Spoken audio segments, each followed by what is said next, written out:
UNICEF সরকার সংবিধানের অধীনে অবৈধ। এই অন্তর্বর্তীকালীন সরকার শুধু অবৈধ না, বরং এই সরকার গঠনে জড়িত প্রত্যেক ব্যক্তি এবং যারা এই সরকারের অংশ হয়েছে তারা সবাই দেশদ্রোহিতার অপরাধ করছে। আপনি পদত্যাগ করবেন, অবশ্যই পদত্যাগ করবেন। ডক্টর আসিফ নজরুল সহ সরকারের 3 জন লোককে আমি ব্যক্তিগতভাবে পদত্যাগ করার আহ্বান জানাই। আপনারা একমত হলে জানাবেন।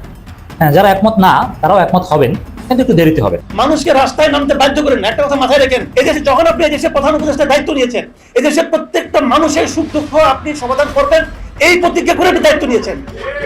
সেই দায়িত্ব আপনি পালন করতে পারছেন না, এটা আপনাকে মানতে হবে।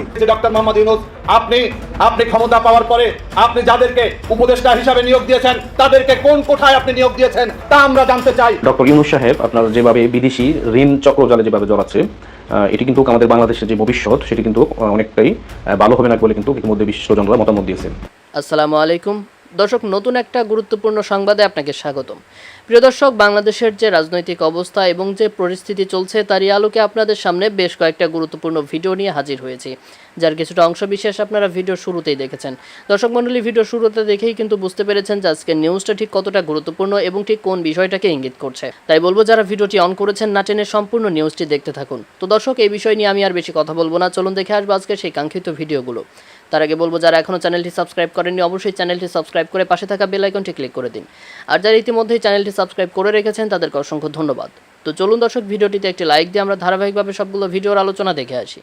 যে আসিফ মাহমুদ তারা এখন মন্ত্রণালয় পরিচালনা করছেন, যাদের সংসার কিভাবে পরিচালনা করতে হবে সেই ন্যূনতম ধারণা নেই, তারা এখন রাষ্ট্র পরিচালনার দায়িত্বে আছেন। এবং ডক্টর গুজব নজরুল, যে নির্লজ্জ বেহায়া মির্জাফর, তিনিও এখন রাষ্ট্র পরিচালনার দায়িত্বে আছেন। তো তারা কোনো কিছুই কন্ট্রোল করতে পারছে না, কারণ তাদের আসলে রাজনৈতিক কোনো অভিজ্ঞতা নেই। আসলে শিক্ষিত হলেই হয় না, রাজনৈতিক অভিজ্ঞতার প্রয়োজন আছে, জ্ঞানের প্রয়োজন আছে, যার কারণে হচ্ছে তারা আশুলিয়াতে যে গার্মেন্টস শ্রমিকদের অসন্তুষ্টের কারণে যে আন্দোলন হচ্ছে বেশ কিছুদিন ধরেই, আওয়ামী লীগ সরকার যাওয়ার পর থেকেই কিন্তু কম বেশি ছোট ছোট আন্দোলন হয়েছে, বিভিন্ন ইন্ডাস্ট্রি বন্ধ হয়ে গেছে প্রায় 300-400-র উপরে।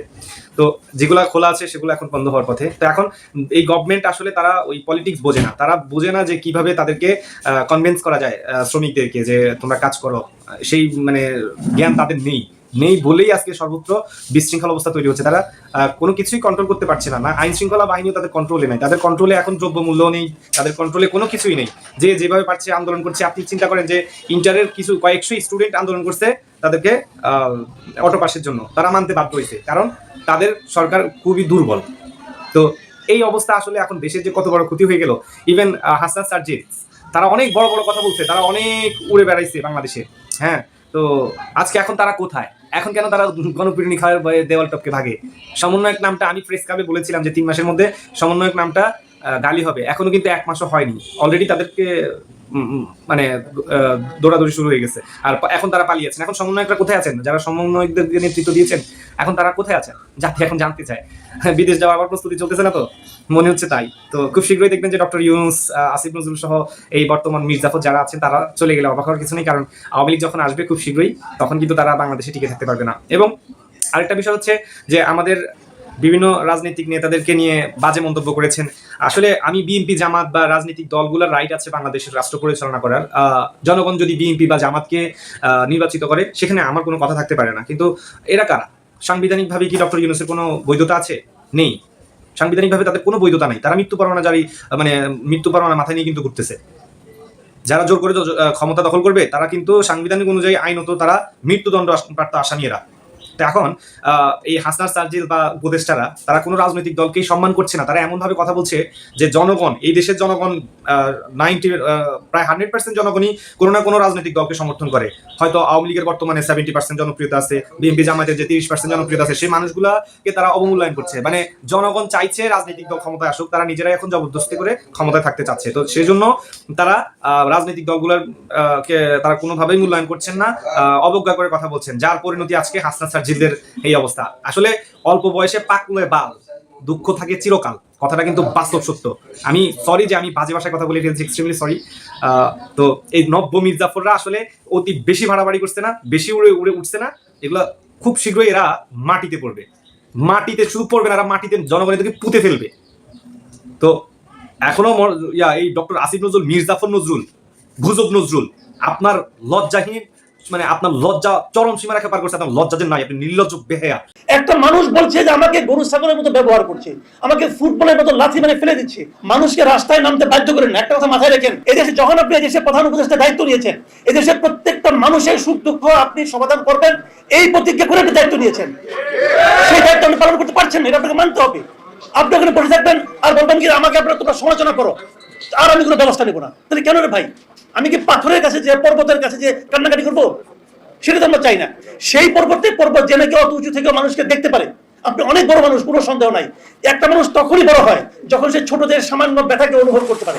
আপনি কি পারছেন যে ব্যথা অনুভব করতে পারছেন? এটা কিছু হলো যে আমি ওখানে চাকরি করব, আমার কোনো এমপ্লয়ার নাই। আমি এতক্ষণ বসে বসে এখানে শুনলাম আসলে যে আউটসোর্সিং যারা কাজ করেন আউটসোর্সিং এর মাধ্যমে তাদের যে কি মানবেতর জীবনযাপন, কি দুর্দশা, এবং শুনলাম। আমার কাছে আসলে বিশ্বাস করেন, আমার কাছে অবিশ্বাস্য মনে হচ্ছিল যে একটা স্বাধীন একটা সভ্য দেশে এ ধরনের একটা নিয়ম কিভাবে এতদিন ধরে চালু আসে, এটা আমি ঠিক বুঝতেই পারছিলাম না। আমরা ছোটবেলায় দেখতাম যে বাজারে না ওই যে ছাগলের ব্যাপারী থাকে, এরা ছাগলের ব্যাপারী, গরুর ব্যাপারী, মুরগির ব্যাপারী, এরা একসঙ্গে এগুলি কিনে বিয়ে বাড়িতে সাপ্লাই দেয়। এখন আমার কাছে মনে হচ্ছে এই দেশে এখন মানুষের ব্যাপারী আছে, এরা মানুষদেরকে জড়ো করে বলে তোমার মানুষ লাগবে, আমি তোমাকে মানুষ সাপ্লাই দেবো। ওই ব্যাপারীদের কাছে কিন্তু ওই ছাগল, গরু অথবা মুরগির কোনো স্বাধীনতা নাই। কোনো মুরগি কি বলতে পারবে ওই বাড়িতে আমাকে জব করতে নেওয়া যাবে না? বলতে পারবে? পারবে না। আপনারা পারবেন না। এইটা কোনো কথা হইতে পারে কিনা, এটা আমার আসলে বুঝের মধ্যে খেলতেছিল না। আমি উপলব্ধি করতে পারছিলাম না এটা কিভাবে একটা সভ্য দেশে এই ধরনের একটা বর্বর অসভ্য নিয়ম চলতে পারে। এটা আমার উপলব্ধিতে থাকে না। যারা এই ধরনের নিয়ম করে থাকেন অথবা করেছেন তাদের মতো ঘৃণিত, ওরা আসলে মানুষই না, ওরা মানুষের পর্যায়ে পড়ে না। মনে করি এই লোকগুলি কিভাবে এই মানুষের বাণিজ্য করতে পারে, মানুষকে নিয়ে বাণিজ্য করতে পারে, এই জিনিসটা আমার কাছে ক্লিয়ার না। আজকে দেখেন একটা 5 তারিখে 5ই আগস্ট একটা সরকারের পতন হয়েছে। এই সরকারের পতনের আন্দোলনে সবাই ছিলেন, আমি মনে করি আপনারা সবাই ছিলেন, আমরা সবাই ছিলাম। আমরা কি একটা সরকার পতন করে আরেকটা সরকার আনার জন্য আন্দোলন করেছিলাম? না, আমরা আন্দোলন করেছিলাম একটা অপব্যবস্থার অবসান ঘটিয়ে একটা নতুন একটা মানবিক ব্যবস্থা চালু করার জন্য।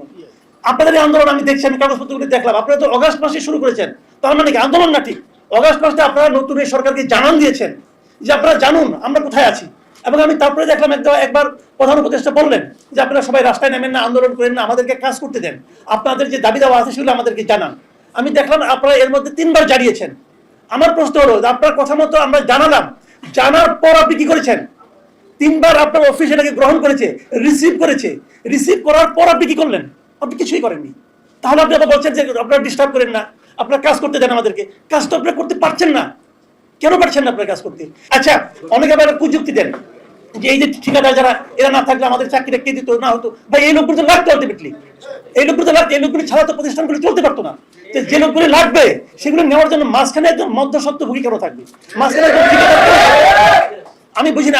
আমি এই সরকারের কাছে দাবি জানাবো ভাই যে আপনারা এইগুলি সমাধান করেন, মানুষকে রাস্তায় নামতে বাধ্য করেন না। একটা কথা মাথায় রাখেন, মানুষের যখন দেয়ালে পিঠ থেকে যায় তখন সে কিন্তু সামনের দিকে, সামনে কে দাঁড়িয়ে আছে এটা তাকায় না।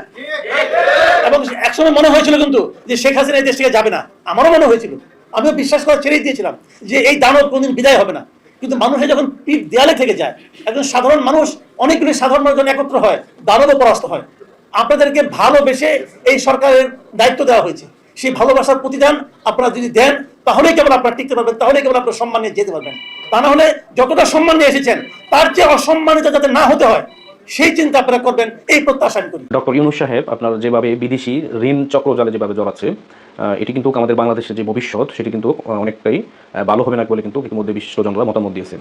আপনারা ইতিমধ্যে জানেন যে বাংলাদেশ ইতিমধ্যেই একটি অনাকাঙ্ক্ষিত একটি দুর্ঘটনা ইতিমধ্যে ঘটে গেছে। কিন্তু এই ঘটনা হওয়ার পরে দেখা যাচ্ছে কি যে উনি বিশ্বের বিভিন্ন দেশ থেকে আপনার লোনের যে বিষয়টা, বিদেশি ঋণের যে চক্রজাল, সেটির মধ্যে কিন্তু ইতিমধ্যে আপনার এই অন্তর্বর্তীকালীন সরকার ইতিমধ্যে পড়ে যাচ্ছে।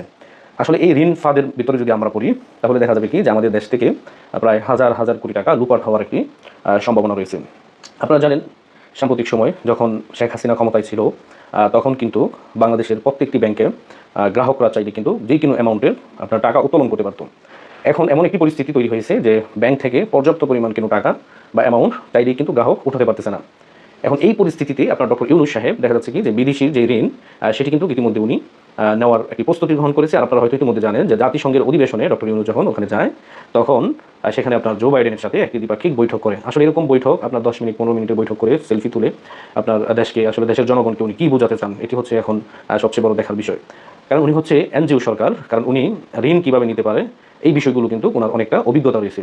কিন্তু আমাদের বাংলাদেশকে শুরু করে বিশ্বের বিভিন্ন দেশ থেকে যদি উনি লোন নিতেই থাকে এইভাবে, তাহলে কিন্তু এই লোনের ফাঁদে কিন্তু আটকে পড়বে বাংলাদেশ।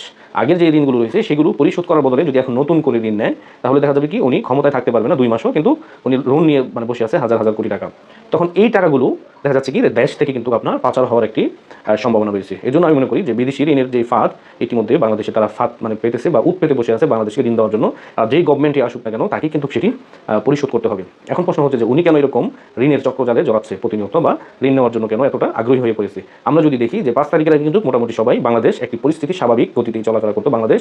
এখন 5 তারিখের পরে যে পরিমাণ বাংলাদেশের অর্থনৈতিক অবস্থা যেভাবে ক্ষতিগ্রস্ত হয়েছে সেটি যদি আমরা বিবেচনা করি তাহলে দেখা যায় কি যে হাজার হাজার কোটি টাকার সম্পদ ইতিমধ্যে নষ্ট হয়ে গেছে। এখন প্রশ্ন হচ্ছে যে এই সম্পদগুলো কার? এই সম্পদগুলো হচ্ছে দেশের জনগণের বা দেশের মালিকানাধীন যেই লোকগুলো রয়েছে তাদের আন্ডারে কিন্তু এই কোম্পানি বড় বড় প্রজেক্টগুলো পরিচালিত হতো। এখন তারা ইতিমধ্যে পথের ফকির হয়ে গেছে। কিন্তু এইটা না যে আমাদের রাষ্ট্র পরিচালনা করার ক্ষেত্রে যে এইভাবে শুধু লোন নিতে হবে, লোনই নিতে হবে, তার মানে ঋণগ্রস্তই হতে হবে আমাদের, এরকমটা না। এইগুলো থেকে আমাদের অবশ্যই বেরিয়ে আসতে হবে। এবং ডক্টর ইউনূস যে পরিমাণ লোন নেওয়ার চিন্তা ভাবনা ইতিমধ্যে করতেছে এটি আমি মনে করি যে আমাদের বাংলাদেশের জন্য অশনি সংকেত। এবং তারা যদি পালিয়ে যায় তাহলে কিন্তু দেখা যাবে কি এই লোন পরিশোধ করতে হবে যে নতুন গভর্নমেন্ট আসবে তাদেরকে এবং কি বাংলাদেশের আপামর জনগণকে।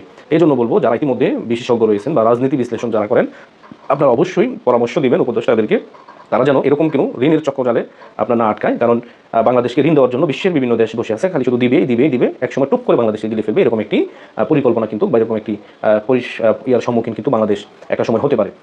দর্শক, আমি আশা করছি আজকের নিউজটি আপনি খুবই মনোযোগ দিয়ে দেখেছেন। সেই সাথে দর্শক এই ভিডিওগুলো সম্পর্কিত যদি কোনো তথ্য বা মতামত থাকে তাহলে তো অবশ্যই কমেন্ট করে জানিয়ে দিন। এতক্ষণ সাথে থাকার জন্য ধন্যবাদ। নিউজটি শেষ করছি এখানেই, ফিরছে আগামী ভিডিওতে নতুন কোনো টপিক নিয়ে। আল্লাহ হাফেজ।